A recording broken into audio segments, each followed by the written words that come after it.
This isn't going anywhere, is it? All right. Hi, everybody. Welcome to, I'm not sure what episode this is. I think this is episode 9 of The Realign. And I have here Dan Evans, who is a fucking awesome person. Oh, thank you. Of course. This is the first time I've gotten to actually interview you, but we got to be on a podcast together on the Popular Show, I think, about a month ago. And that was fun. It was fun to finally meet you. For those of you who do not know, and you should, Dan Evans is the author of A Nation of Shopkeepers, The Unstoppable Rise of the Petty Bourgeoisie. Although I think you call them the petit, you call them the petty, right? Not petite. So yeah, like I realized like belatedly that the spelling on like the Amazon description is like petit, like Uh-huh. French.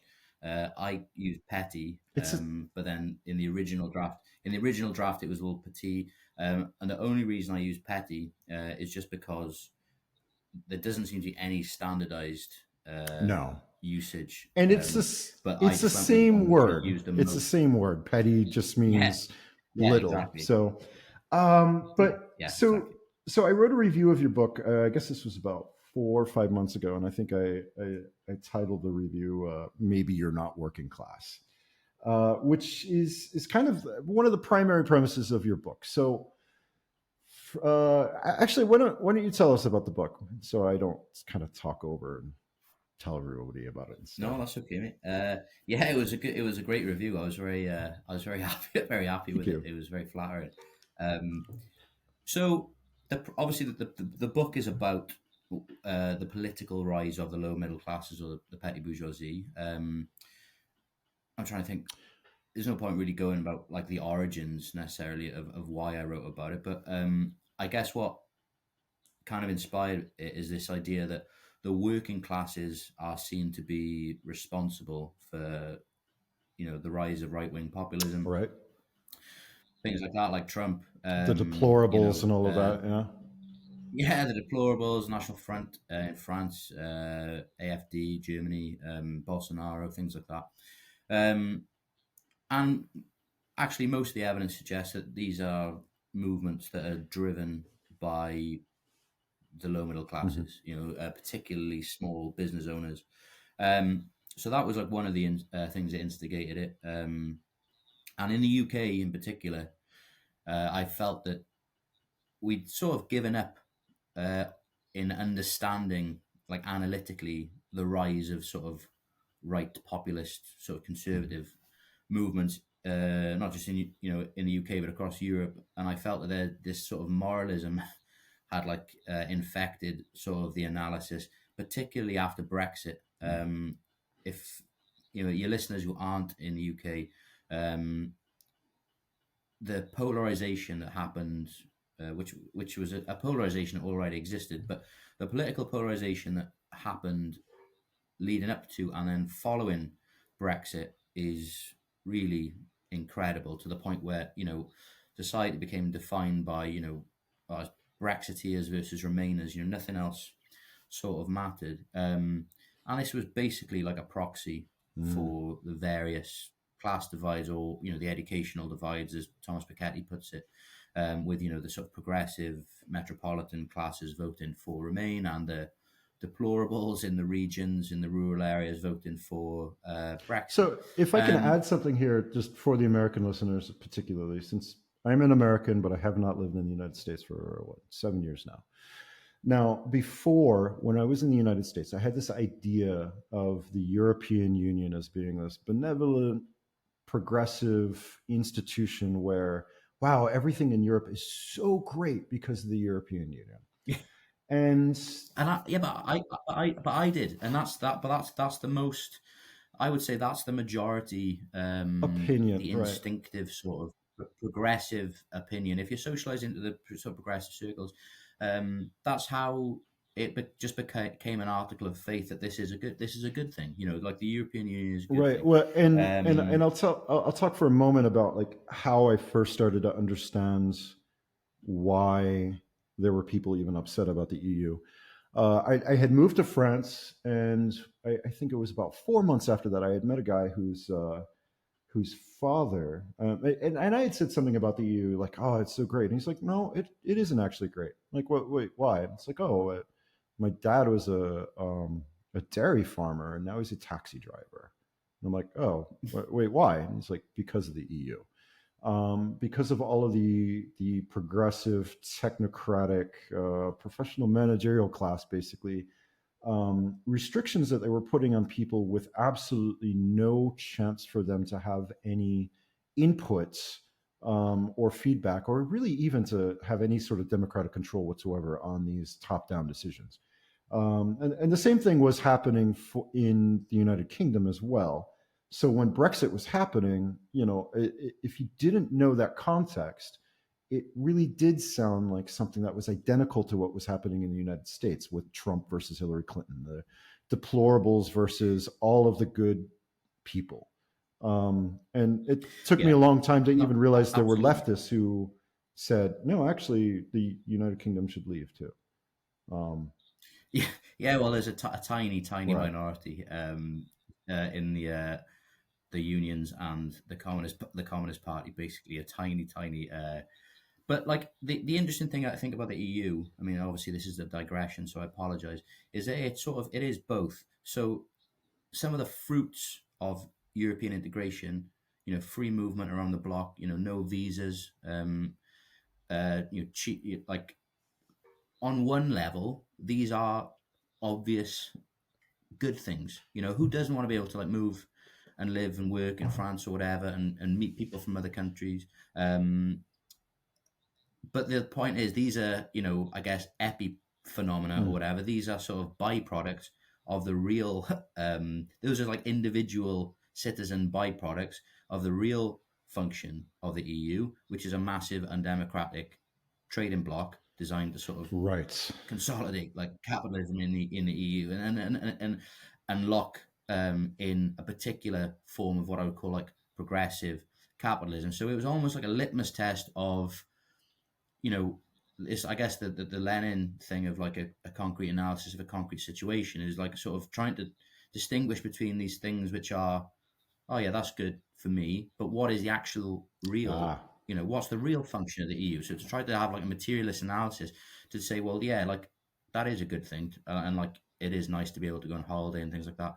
But then to understand like the real, to look at and for me, the light bulb moment was when I started listening to like the trade, a lot of the trade mm, unionists, um, particularly the RMT, the rail union, who were like militantly opposed to the EU, and the Postal Workers Union, the CWU, who militantly opposed to the EU, because the various directives locked into the European Union ensured the privatization of the British railways and the privatization of like the British Postal Service. So the EU Postal Directive, I think 2008, locks in the privatization of the postal service, and so that it was then I started. Well, this isn't. I mean, don't get me wrong. Like, I don't hate the EU as much as elderly British communists hate the European Union more than mm. anyone hates like anything. Like it's actually like amazing how much they hated it. But yeah, I think it's a fundamentally interesting thing because like a lot of social phenomena, it's classed. It's Mm, class. How you experience the EU, it totally different right. based on your class position and what you do. So you have a lot of small farmers. I remember like you chatting to people after the referendum, blah blah blah, and this guy who I knew was a farmer. Hated the EU, going to the big list of all this sort of bureaucracy, blah blah. Didn't like it, undemocratic. But obviously, like so his experience of the EU is different for, let's say, a middle class student. That's a stereotype, but someone who can sort of, or an academic who can travel freely around the block, that's very different to like a posted worker who is recruited specifically, Mm. in the accession states of like, Poland, things like that, so they can come and work on like poverty wages, like in the UK. You know what I mean? It's one of those things. It's very different. So if we could go And back for a moment, so what we have here is there are these material and class based reasons for these political positions. But what we've Yeah, seen, of and course. what we've seen though from the general, let's call it the left, I guess, is that these are always coded with morals instead. So that, Yeah, anybody who's opposed to the EU or anybody who's opposed to certain policies, if that has already been adopted as the progressive cause, then anybody who opposes these must be racist, xenophobic, jingoist, fascist, red brown, et cetera, et cetera. When on the correct. ground, when you actually talk to these people, they would generally agree with most other what used to be the platforms of the left, like 20 years ago, I guess.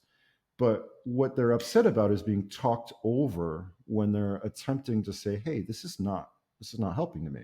So you have two forces, I guess. You have the critique from the bottom up that is saying, "Hey, this is not working," but then you have this kind of suppression of it coming down, which is saying, "Well, if you disagree with our position, you must hate trans people," for example, or whatever it is. Like there's always this, these are the reactionaries who don't want to go with what our plan is, and the rest of us kind of adopt that way of thinking where we just assume, um, the working class is scary, and that's a significant part of your book. Could you talk a bit more about that and like the way that, and actually maybe for a little bit more background for people who are not familiar with Marxist class theory in general. It's there's the bourgeoisie and the proletariat, but then there's also these other kind of subclasses in between, including the petite bourgeoisie.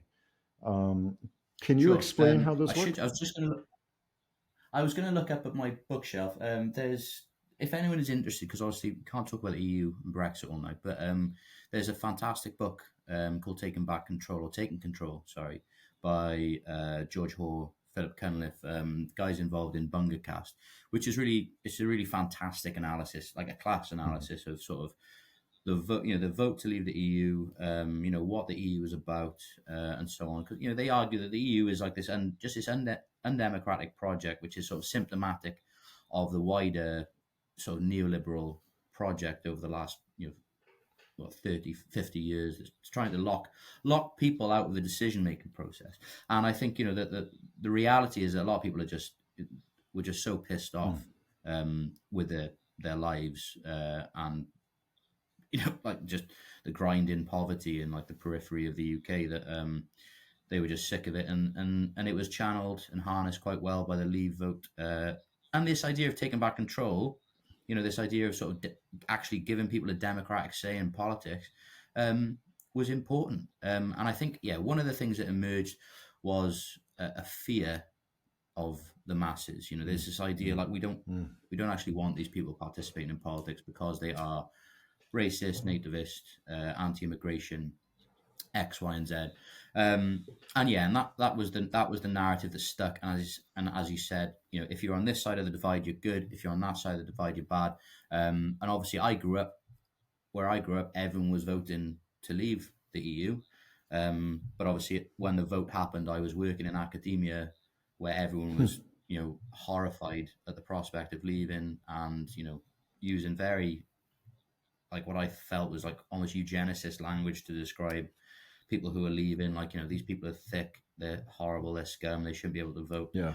blah blah blah. And then I thought, well, actually, these people are not like that at all. So I thought I'd describe the sort of places, like places and people like the people I'd grown up with, and actually say, well, actually, a lot of these people have quite often yet quite chaotic politics, but can be potentially quite progressive. So, in Marxist theory, I'd say generally speaking, when we talk about the class structure, I mean, again, this is a sort of a shorthand, but there's this idea in the Communist Manifesto that society is polarizing more and more into two camps. Like there's this idea that there's the proletariat on the one hand and the sort of the bourgeoisie on the other, and all the middle classes, like the petty bourgeoisie, things like that, are going to sink down into the ranks of the proletariat because of the rise of like monopoly capital.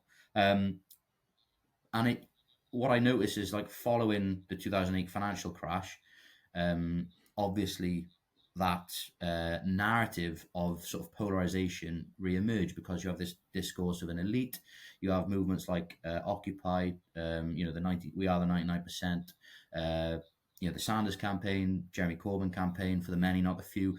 This very useful political narrative that there's us, and then there's this like elite. So that sort of analysis necessarily doesn't really have much to say about this idea of the middle class.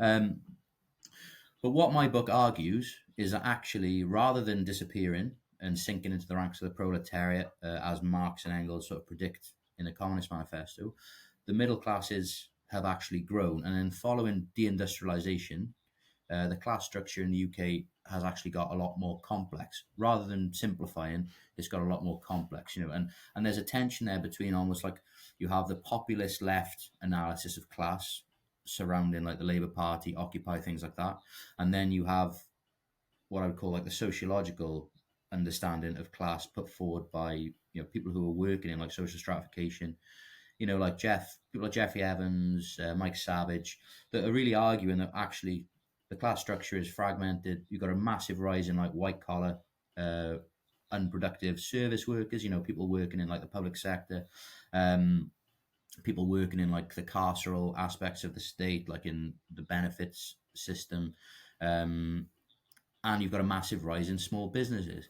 So the book is about theorizing that. It's almost like going back to the Mm. basics, and I mean I use like Marx and Engels, Lenin, Trotsky, Gramsci, all the sort of big hitters to theorize these middle groups. So if I could Um, go, let's see, when you talk about the rise of small businesses, I think one of the things that was really helpful for me when I was reading it was understanding, and you make a very good argument for this, that small business, we think like, oh, that's like a mom and pop grocery store or whatever, but yeah, yeah, actually there are lots of people who are, their businesses themselves, like the independent contractor idea, where you've got your multiple gig jobs or whatever, and you are a contractor, and that's your business. So when looked at it that way, yeah, yes, actually, a massive amount of people are what we would call small business owners, even though we're not,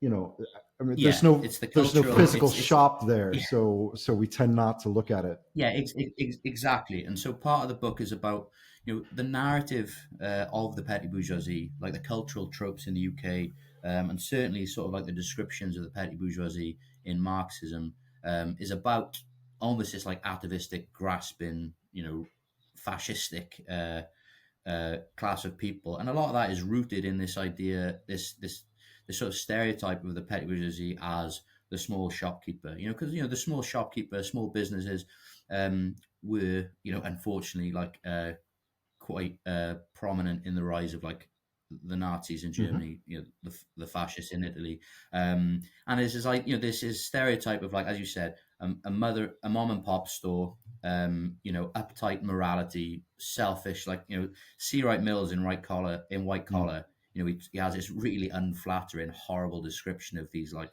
selfish, money grabbing sort of quite bitter sort of operation of small business owners.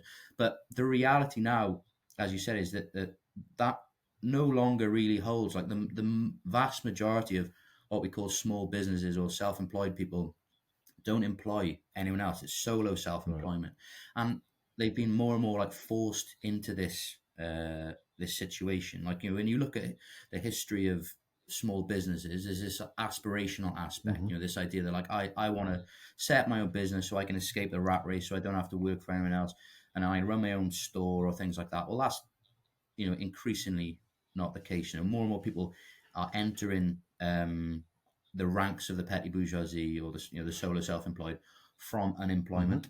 Um, Generally speaking, like they own less, they earn less, uh, own less, like in terms of assets than the general sort of working population. So all the statistics they're actually looking at the modern self-employed suggest that they're like this incredibly marginalized and sort of hyper And, exploited group because they don't enjoy any of the sort of the employment right. protections.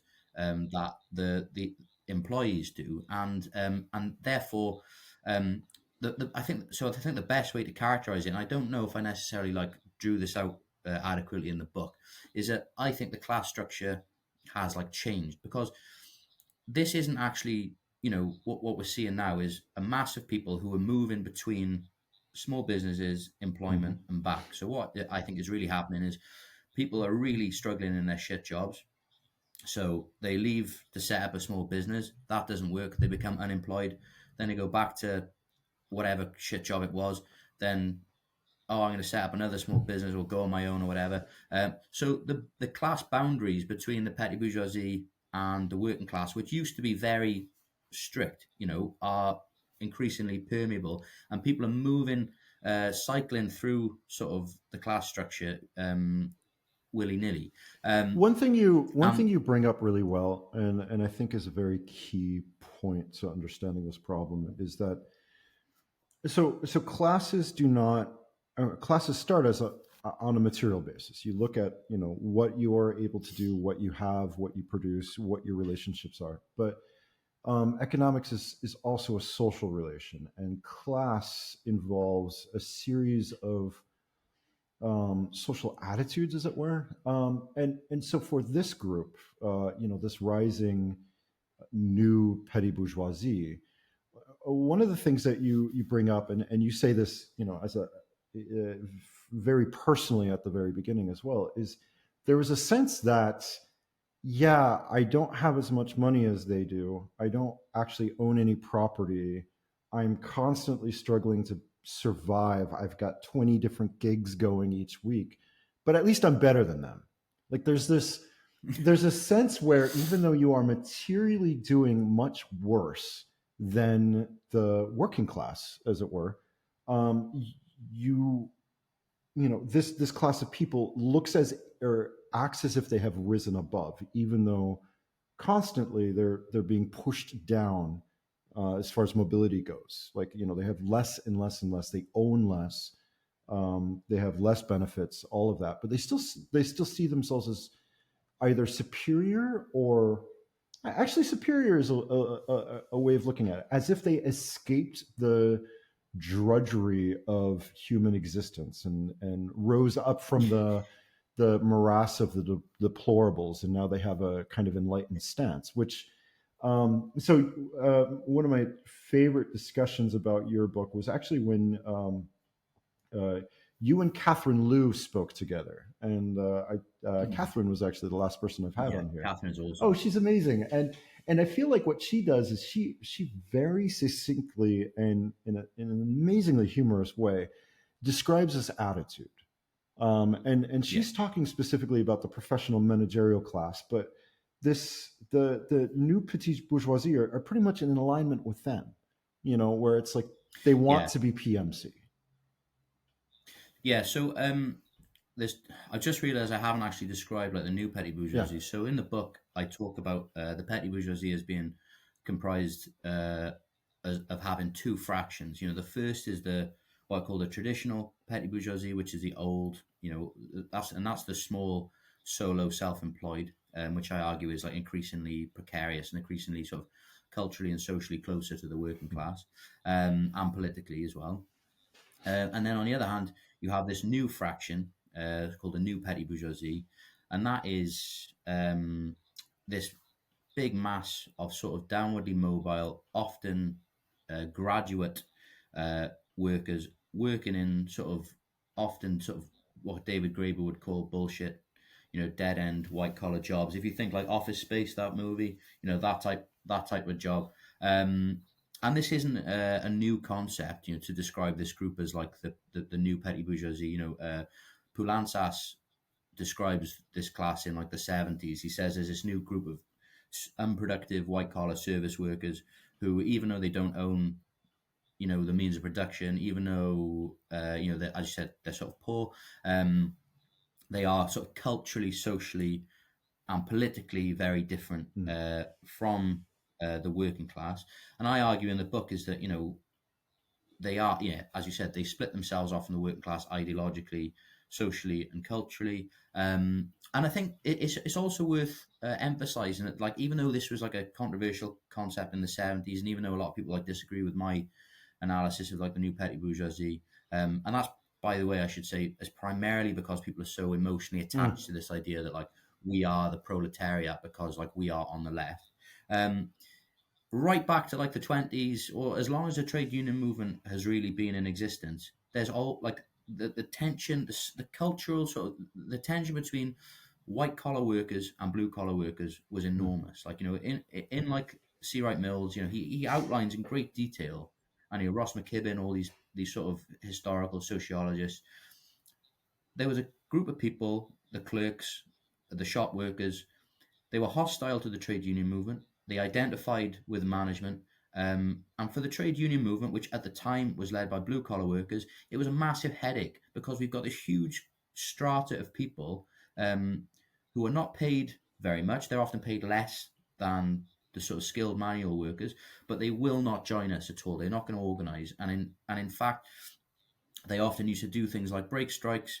If you look at the sort of 1926 strike in Cardiff, where I live, it's these white collar workers that helped like break the Mhm. strike, which was called by the city's sort of blue collar workers.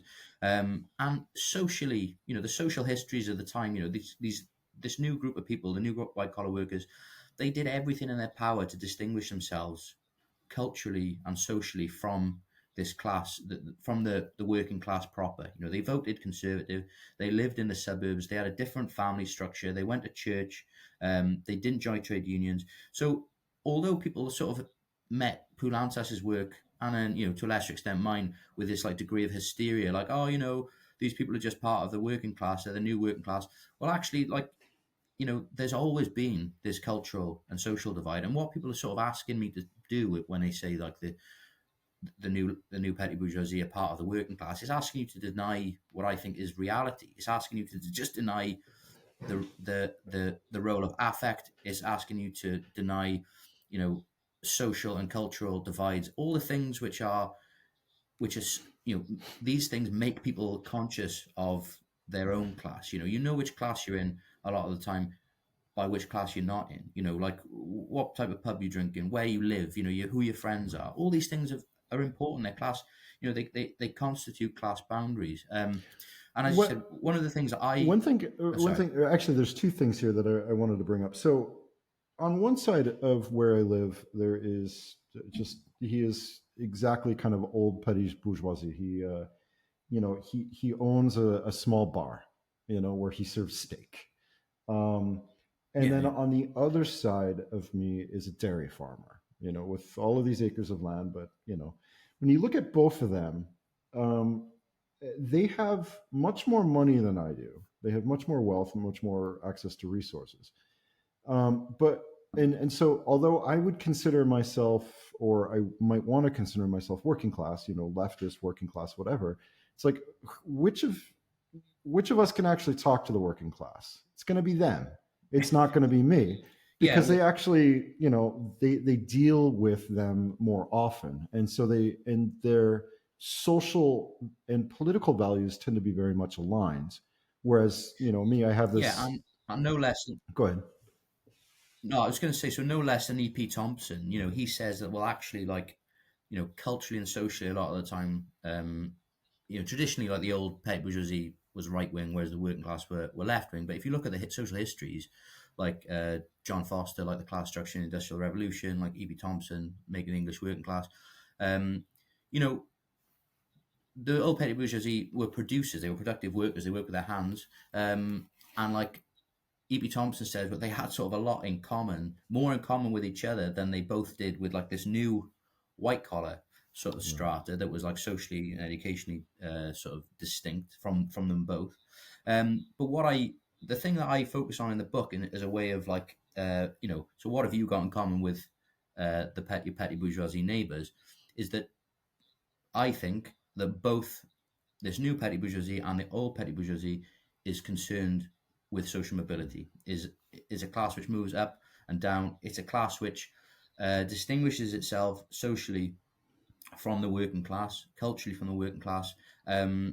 and but obviously in very different ways. So traditionally, like the old petty bourgeoisie would distinguish themselves from the working class by voting for the right, by vulgar displays of Mm. consumerism, um, whereas the new petty bourgeoisie split themselves off from the working class with like enormous amounts of educational and cultural capital, and that's something that's identified in like Mike Savage in the Great British Class Survey. He looks at like emergent service workers, this class of like city dwelling graduates without much money. But he says nonetheless they've got huge, enormous amounts of cultural capital, and and in that sense, as well as, let's not forget, the experience of higher education. Mhm. And so I'm arguing that these things are significant enough to constitute a cultural divide between them and Mm. the working class. But more importantly, it's that the thing that links you, or maybe not you, but like people, or certainly me, and sort of like an old school petty bourgeois, is the focus on social mobility. Like, yeah, I do want to. I have been focused on climbing the sort of the ladder of having a Mhm. career, of social mobility, of geographic mobility. Like, I don't live in my small town anymore, just like most graduates don't. And if you look at all the work, I said, all the works of like the work on the working class, like the uses of literacy, Richard Hoggart. Yeah, he says like working class communities, they don't see life as a ladder. They don't want to climb Wow. like the social mobility career. They don't want to move out of their locality. Um, and that and that's not some. These things are empirical. People reject these sort of class is just an economic relationship. Well, you're rejecting all this empirical evidence about like the subjective aspects of class. I was in a little mini workshop on class today, and one of the girls had done her PhD on people who this idea of social mobility, and she was like studying working class communities and people who just absolutely reject the idea of social mobility. Well, I don't want to get on. I don't want to leave my community. I don't want to leave my family. And if you look at the massive sort of graduates who form the social Mm. base of Corbyn, who form the social base of Podemos, of Sanders, things like that, they have been on a social mobility journey, uh, and often their politics, they've been radicalized because that social mobility journey is Right. blocked. So to go back to what you were saying about Catherine Liu and the PMC, yeah, like the boundaries between the PMC and the new petty bourgeoisie are very blurry. And what I would basically argue, I mean, I'm not precious about either concept, is that it's a group of people who have sort of been frustrated they can't get into that the Mm. PMC. It's almost like the whether you want to call them like the bottom half of the PMC or the frustrated PMC, or the frustrated children of the PMC. Often that's very often like what people will be. Their parents will be professionals. The parents will have been on the upward social mobility journey, and now the students, the kids rather, are sort of blocked from Mm. that. But yeah, culture. I mean, if you look at Piketty's stuff on like the Brahmin left, he basically puts them all together. There's just one big group of progressive people. But what I argue is that you don't really want to be lumping in someone like Keir Starmer with Right. like the the Corbyn base, because there is uh you know they sort of come from the same milieu, but one group have sort of achieved social mobility, and like there's elite professionals, and then you've got this new precarious like group of graduates. I think that is new. One of the And if you look at the statistics, one thing that kind of sorry mate, go on. like an image that really helps a lot. So you know the phrase "white trash," yeah, yeah. Yeah, yeah. Do you know where that comes from? Well, I thought it was just an American Do you know where it saying. started? And it was actually a British abolitionist who wrote in her diary, and that's how we know where the phrase Hmm. came up. But No, it was interesting. what the house slaves called the white workers that would come and work on the farm. They Oh, right. So in Okay. order to distinguish themselves, as you know, because they were living within the plantation, they had access to all of the nice things of the master. They were still slaves, but they came to identify themselves both as better than the field servants, or the field slaves, excuse me, but then also better than the free white people who would come in. They saw themselves as kind of superior to Interesting. that, even though Hmm. materially their situation was worse. And I've always Yeah, thought about it that being very similar to what's happening with the of course it's not slavery now, but there's that same mechanism where you don't have anything really better, but you have access to, you have the good coffees, you have the microbrews, you have all of the cultural artifacts of the wealthy, even though you're not wealthy yourself. And therefore, you use all of that to distinguish yourself as being better than, or being outside of the actual situation you're in. And a point you yeah, and it go ahead. also. No, I was going to say, well, yeah, and like these class divides. I mean, this is a bit of an abstract example, but like the idea of someone sort of identifying with like management or bosses or whatever. I mean, that again is something that is historically, if you look at like labor studies or like trade union movement, has always sort of been understood. Like in the black coated worker, like David Lockwood says that management starts with like the lowest sort of clerk. And so if you're a worker, it doesn't matter that the guy who's giving you redundancy notice is just like a clerk, or the guy who's imposing like this new like round of cuts, or whatever, is just like a lowly paid admin Mhm. worker. He argues that these things constitute a mutually understood class divide. I mean, that's not necessarily like what you were saying there, but I think you think about stuff like that. It's a good way of uh, thinking about how class divides work in everyday life, right? Because if you attach to the Marxist idea of class as purely based on economic ownership, then what that basically ends up with is that everyone is working class. Yeah, the police are working Mhm. class.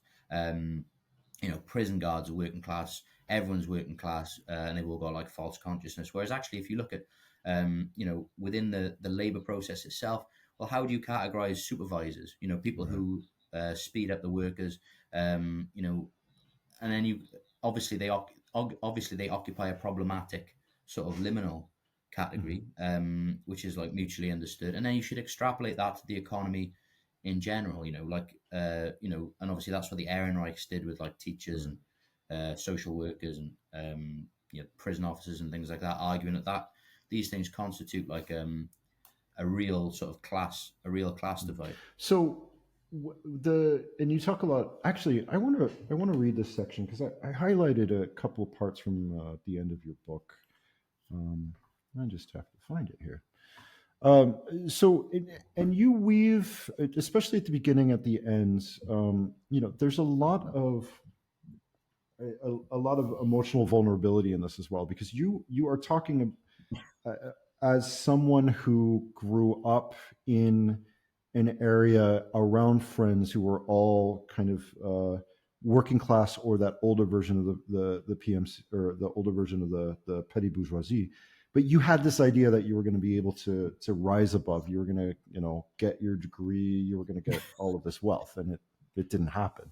But and again, that's the same situation, I think, for a lot of people. But at the end of the book, you talk a lot about the way that this new class is operating with the left and for the working class. Um, and so I'll just read a couple of quotes from here.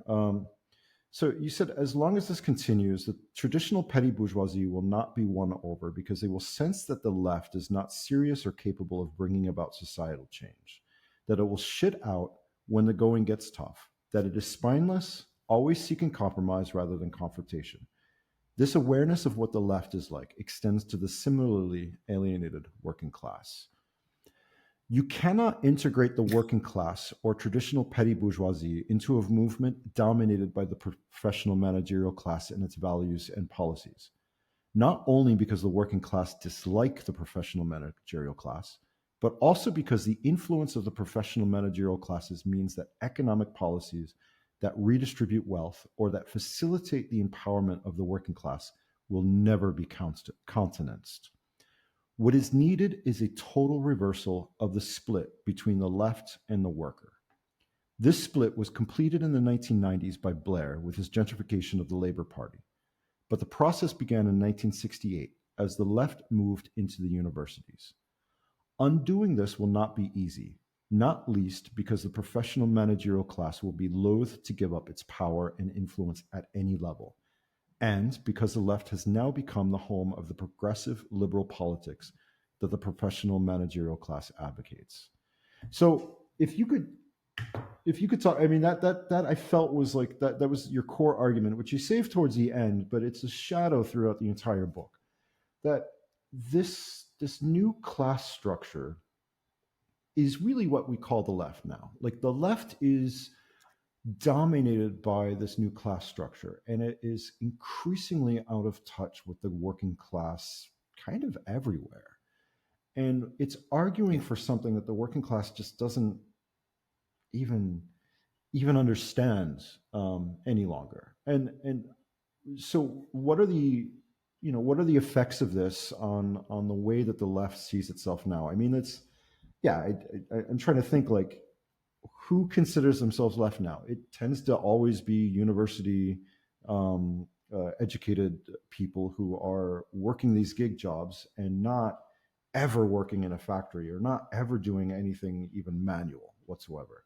And that's what we call the left now. And you can't you can't call it a working class movement at the moment. Like what how do you see this, and No. what would you do about it?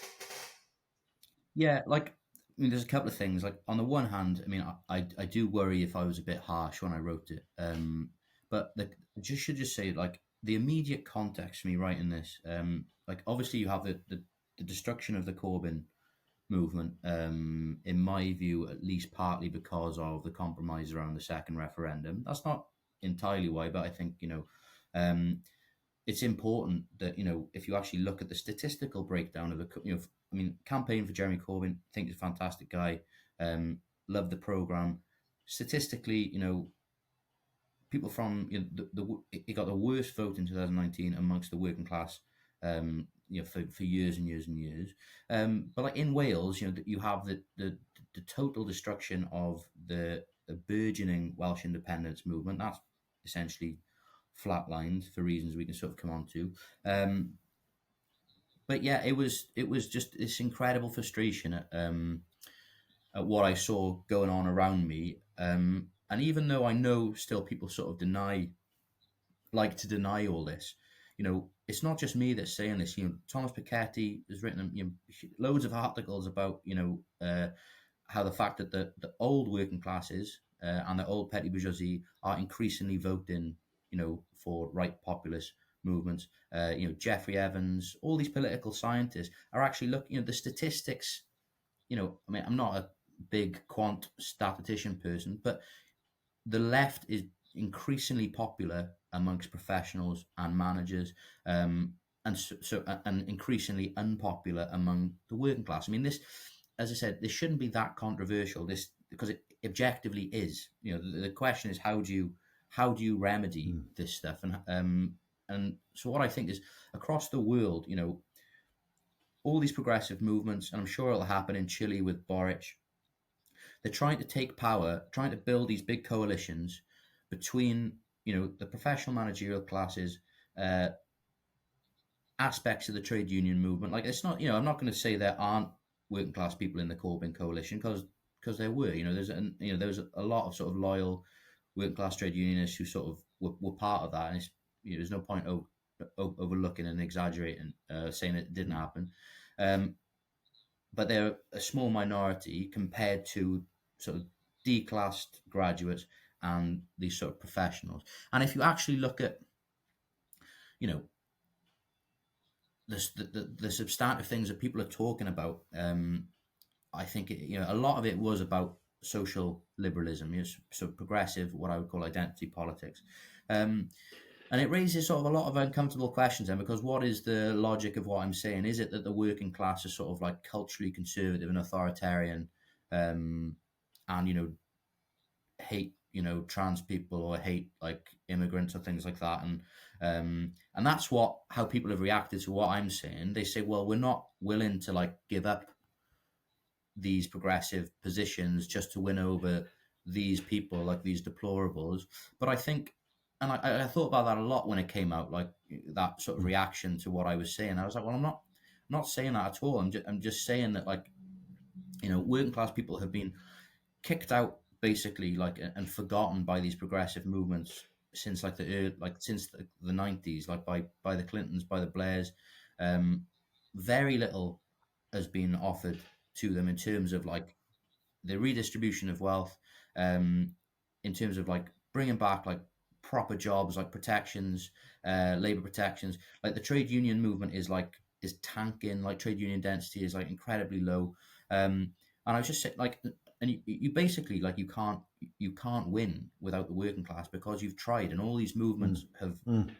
have sort of tried to take power, like Syriza and things like that, and they just lose. And there's a couple of reasons for that. One is that you can't really take power without the group of people who actually make society Right. run. Like, like that should be fairly obvious. Like one of the things that makes the proletariat special in Marxism is not that they're the biggest class, you know, because they often weren't the biggest class. Like they weren't the biggest class in Russia, things like that. It was a couple of things. One, it was that they didn't have anything to lose. So therefore, when they took over society, it had to be a total transformation. But the other thing is sort of practically when you're building a coalition, if you're going to like, if you want people to sort of strike, then they've got the most leverage because they work in Right. production. Well, Um, I think but like a good example of this, or just some concrete examples of this, like the people who are actually building the roads have the power to stop the roads, yeah, whereas exactly. Yeah, of course. a group of like graduate students going out and blocking a highway for a day, they could be run over. But I mean, the people who have access to the trucks, the electricity grid, sure, like, most of it's Yeah, run by exactly. computers, but there is still somebody laying those wires all of the time. Like those are the people who actually Yeah, have the material power in the world. And those are the ones that the left is yeah, not talking to. Actually, those are the ones that the left is afraid of because they believe that they, are reactionaries or what have you.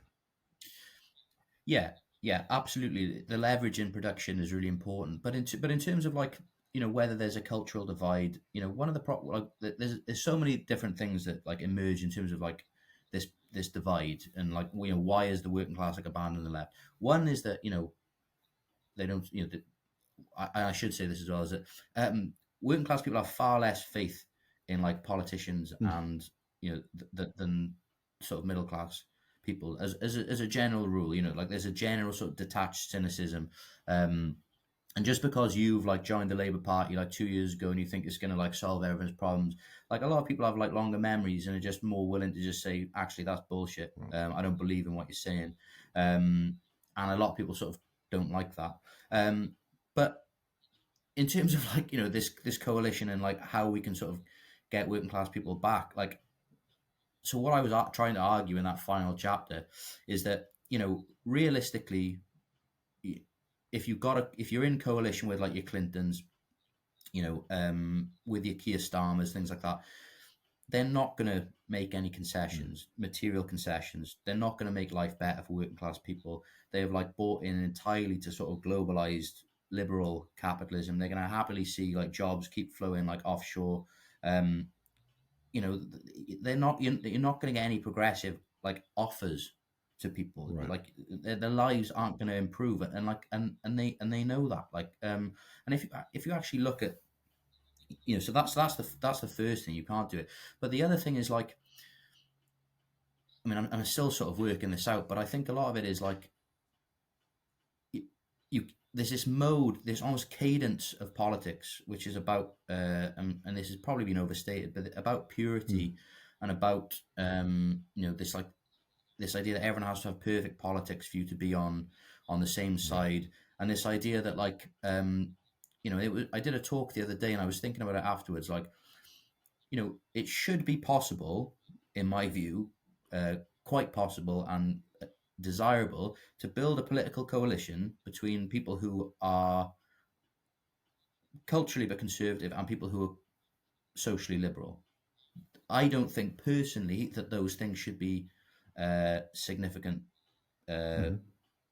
roadblocks to building a coalition because it like the mad thing about the UK and I'm sure the United States is that there's mass support for things like public ownership of utilities, for public ownership of the Right. railways, for like more money in the NHS, things like that. These things are you know most people have in common. Mm. Most people have in common. So why then is there this like sort of cultural divide?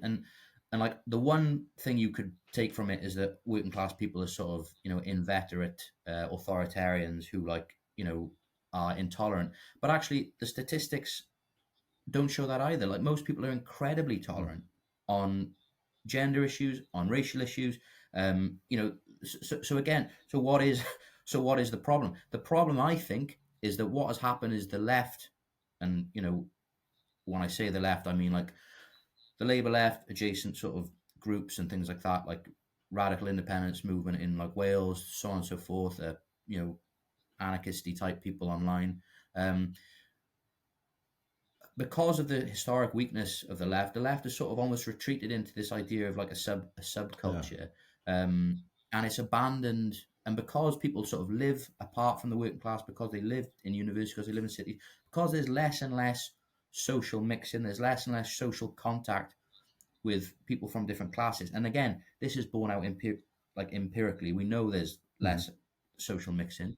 Um, there is actually a genuine sort of fear of other people, and it's perception that sort of other people have like bad politics, so therefore we can't be in a Right. coalition Right. with these people. So there's almost like this idea of like looking for enemies rather than how could we win people over. But if you actually look at, the reality is that historically, no one's ever had like perfect Right. politics. Even the most revolutionary movements in the world, like, people didn't have perfect politics. Like, I mean, unfortunately, like Fidel Castro didn't have perfect Right. politics regarding like LGBT people. People who committed the Russian Revolution often didn't have like perfect politics. It doesn't mean they weren't like a revolutionary sort of Mhm. progressive group historically. And with the absence of like the trade union movement, with the absence of an organized left, I think most people's politics are chaotic. They'll have support for like redistributive politics on the one hand, possibly might be anti-immigration, they might be nationalistic. A good example of this is the yellow vest movement Yeah. in Yeah. France. Like you have a very eclectic politics, like anti-tax, anti-state, and people are like, oh, that's awesome. And then they're like, oh yeah, and we hate immigrants. And people are like, Right. like, how do we deal with these people? Because they're sort of scary. But the French trade union movement have been quite smart in that they've actually started to, like, rather than write off this sort of insurgent group, is like work with these sort of Mhm. the low middle classes and sort of the old working classes in like rural areas, um, and to try to build a coalition, and obviously not let issues about culture war things sort of get in the way, because I just think most people aren't active participants in this like Yeah. culture war. So a big way of overcome, and if you actually look as well, uh, I can't remember the exact phrase that Trotsky talks about, but he's like, that you have to do this like molecular, uh, almost minuscule work of organizing and just basically talking to Mhm. people of like embedding yourself in communities and like building class consciousness. If you look at like all Mike Davis's work, he says there was never any like spontaneous Right. revolution, or strike. This stuff is all rubbish. He says, these things are all built on very, very boring community trade union organizing, people in their communities talking to people, building sort of coalitions, building alliances. Yeah, not necessarily with people who don't have like perfect politics, but sort of chipping away, building up this sort Mm. of class consciousness, building up progressive politics, because perfect politics doesn't just emerge Right. from the ether. Like perfect class consciousness doesn't just emerge. People don't, and it's almost impossible to have perfect politics in the conditions of neoliberalism anyway. Like, look, well, they want people in America or the UK who are absorbing like chaotic news, who are working in isolated workplaces without trade union presence, to somehow have totally coherent, perfect politics and the right understanding of whatever we're talking about on Twitter. It's just not Right. possible. And if you look at the example set by like communist and socialist organizers throughout history, and I apologize if I've already used this example, Reed, but like Phil Paratin, one of the first communist MPs in the UK, there's a famous anecdote about Phil Paratin was organizing the Communist Party in London. And he was shocked at the rise of the British Union fascists in the community, in the East End, the fascists are growing, the fascists are growing. And he realized that unless the Communist Party was in the community working, then the fascists are just going to keep, because the fascists were, the fascists were, and the far right at the moment still are in these communities, sort of working and chipping away. And there's this anecdote where Paratin and his comrades stop an eviction. Stop, a local family is about to be evicted from their house. They go in, start working with them, trying to stop this eviction. And when they're in the house, he looks around and he realizes Hmm. this family are in the British Union of Fascists. There's like fascist like memorabilia. But nonetheless, they're like, we're still going to help them. So they stop them getting evicted. Obviously, the story is the family, oh, yeah, we're not going to be fascists anymore. But he sort of says you've got to get in the community and get your hands dirty and work with people who don't have Right. perfect Right. politics. And I mean, that's probably a rambling answer, but I don't think that these divides between like the new graduate left and the working class are in any way insurmountable, but they are insurmountable if we're not living in the same place, if we're not talking to people, like if we're not socializing with people from other Right. classes and other backgrounds, then you're just not going to win. And you're not going to learn how to talk to people. Like Yeah. Yeah. you should be able to have conversations with people to win them over. Do you know what I Yeah. mean? Without going, oh, I don't agree with your position on Well, this. I think you're exactly right. I think what's happened is we've forgotten that and there is, again, there's no such thing as perfect politics. But if you want to convince somebody, it's a lot easier to convince someone that you have a relationship with than it is to try to convince somebody you've never met.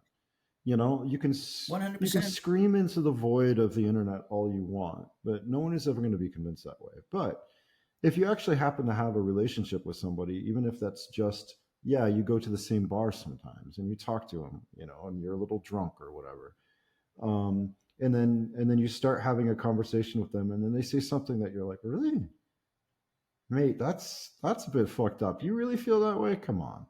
And that's how things Yeah, well, change. Things do not change by of course. starting out with a moral, pretty much religious program and saying you must adopt these principles first before Yes, we exactly. will ever talk to you. 100%. You know? And I think a lot of this is born. I mean, this is my take. A lot of this is born of the decline of trade Mm, union mm, organizing. If you ever try to organize a workplace, um, you know, you have to you have to win your sort of colleagues over. You have to talk to them.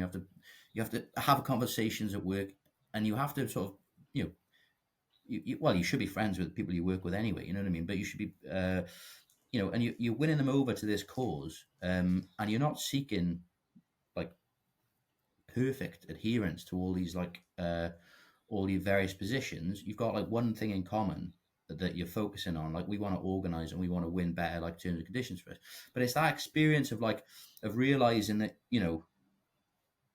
you can build it like alliances with people. And the thing is, you don't have to agree with mm, people on absolutely everything, and you're not going to agree with people on absolutely mm. everything. But that shouldn't stop you sort of being able to sort of organize, or even be friends with people, or even be friends with people. Do you know what I mean? It's unfortunately, people's values do not map neatly onto like political choice. And I know because some of the people with the best politics ever, if you actually, they're not particularly like nice, kind, uh, altruistic people. Whereas you meet some people who might have like problematic politics, but who have brilliant values. Like some of the people I used to work with were the homeless. Brilliant friends of mine who ex military veterans, uh, people with being in prison, things like that. People with politics that are often quite chaotic, but in their values, in the way they're acting, in their helping the most vulnerable members of our society, that's it's a good. That's a good person who Right. I'm going to be friends with, um, and you're gradually going to try to win people over to socialism. And as you said, I don't really think it's that hard. I mean, I do think that I've been a bit of a tangent here. I'm sorry, but I do think social media has been one of the most destructive things for Absolutely. organizing, for like building solidarity. Because the more in-person events you do, and I'm sure you've found this with your book, the more you realize, oh, people are pretty Right. nice. Like Oh yeah. people are really sound. If you get in the room together and you can build relationships with people, it's fine. It's when it's the people who don't do a lot of the in person stuff that tend to be Yeah. stuck in that sort So of the Puritan way you way of end your thinking. book it's a little bit like the way I end my book. There's a line or a couple of sentences I want to read here, but it's exactly what you were just talking about. There is a pessimism on much of the left that I cannot understand or comprehend. If I thought people were bad or selfish, I could not get out of bed in the morning, let alone be a socialist. It is a cruel irony that the more time one spends in leftist activism, the more depressed and helpless one will get. It is only when one spends time outside the moralizing and careerism of leftist circles, among normal, decent, often apolitical people, that one feels optimistic about human nature again. And I mean that's brilliant because I think what you've done with this book is, and I mean if it, it took a while, as you had mentioned earlier, it took a while for it even to get noticed, and I feel like it's one of those books that even in a couple of years people are going to be like, whoa, whoa, this guy's right. This is brilliant. Because That's kind, what man. I you hope did so. was you created a framework to help reorient what is happening now, what is happening in people's material situations. That is both, it kind of hurts to read it.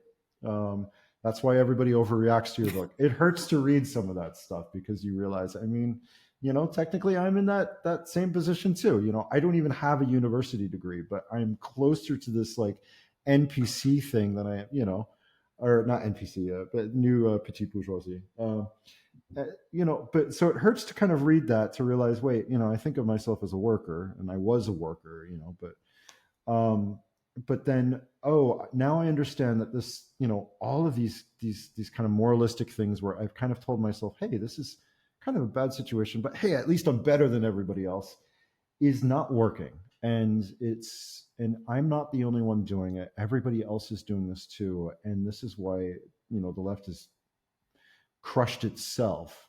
But there's a way out of it, and you present a really good way out of it. And one thing I wrote in my review of it that it felt like it needed an expansion into the kind of the American situation. But the more I think about it now, what you're writing about the British class system applies equally well for the United States, which means that you've kind of created something pretty like that has a very good universal framework that I think, and if there's any justice in the world, and even if there's no justice, like your book will eventually catch on, like to a point where people will be like, whoa, that Yeah, I changed hope so. things. So, and I know you have to go, Well, I so I think, wanted yeah, to thank you for finally getting on this. We've tried to do this podcast, I think, like 6 7 times yeah. already. I'm sorry, No, man. it's It's all been, right. but it's been an absolute pleasure, man. Honestly, anytime I'd love to come on again. Uh, like I said, your book is awesome. I'm gonna keep shouting it from the rafters. Thanks, mate. And yeah, like I said, I think a lot of people are.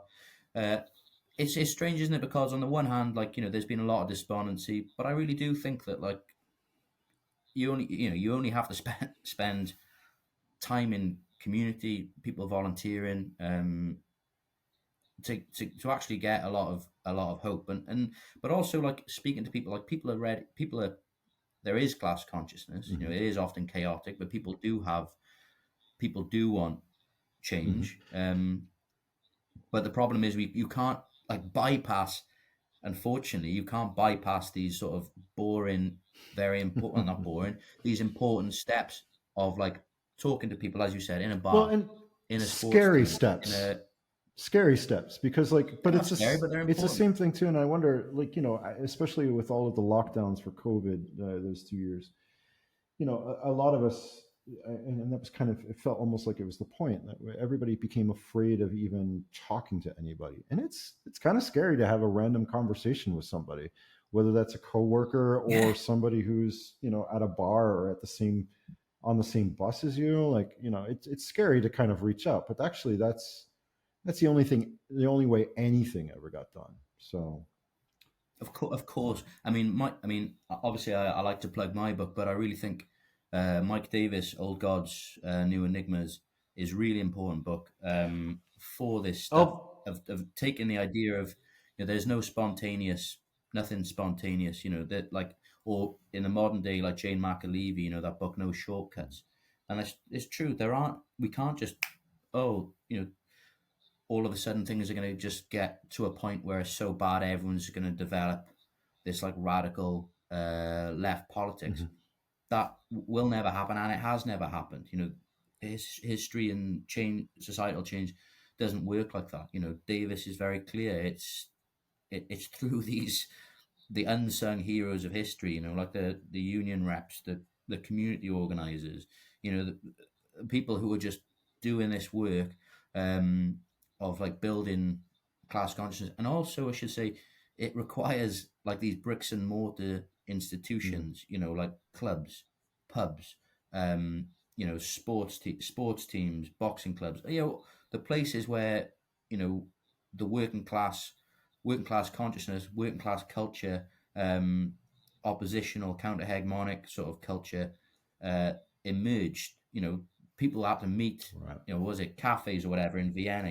We Yeah. need these spaces, and they're dying out as well. But you need all these things, but mainly you need to be. I'm very a massive advocate of this. You have to be in your community. Like if you want to win people's minds, like you said, it's better if you have if you can have a relationship with people, if they respect you, if they like you, if they know you're a good person. It's a lot, whereas what happens too often in the UK and the US, you're just being bussed into a community every 5 years. I'll have a conversation on the doorstep to win these people over, and then I'm going back out. But it's like, well, who are Yeah. you? I don't know who you are. Like, and through and I said it's through taking part in like shared struggle and things like that, then you can start winning people over. You can, like, let's say you do have a disagreement with someone on like a culture war issue. It's a lot easier to win that person over to your perspective if you've already struggled with them. Right. If you've helped them out or whatever.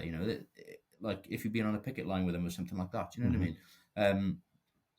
It's whereas if you haven't, it's a lot more difficult. But it's definitely possible. Yeah. Yeah, that's quite optimistic. So thank you again. I know you have to leave, and One of those days. yeah, hey, that's great. And afterwards, if you could just text me a list of the books, because you mentioned like 4 or 5 books, so I want to make sure that I write or put links to those books in the show notes for this as well. And of course, I'll make sure everybody knows how to get your book as well. I highly, highly, highly recommend it. It's a great read, even though it's sometimes a little uncomfortable. Um, and thanks Absolutely. again. Have a great day. And yeah, Tom Henry, thanks so much for having me, mate. I really appreciate it. absolutely, mate. And then, thank you for listening to The Realign. I'm Reed Wildermuth. In this episode, which was episode 10, I spoke with Dan Evans, author of A Nation of Shopkeepers, The Unstoppable Rise of the Petty Bourgeoisie. You can find Dan's book at repeaterbooks.com. Supporters of From the Forest of Arduino, or The Realign, get to listen or watch to episodes 1 week to 2 weeks in advance of the public. To become a supporter, go to read.substack.com. That's rhyd.substack.com. Thanks for listening.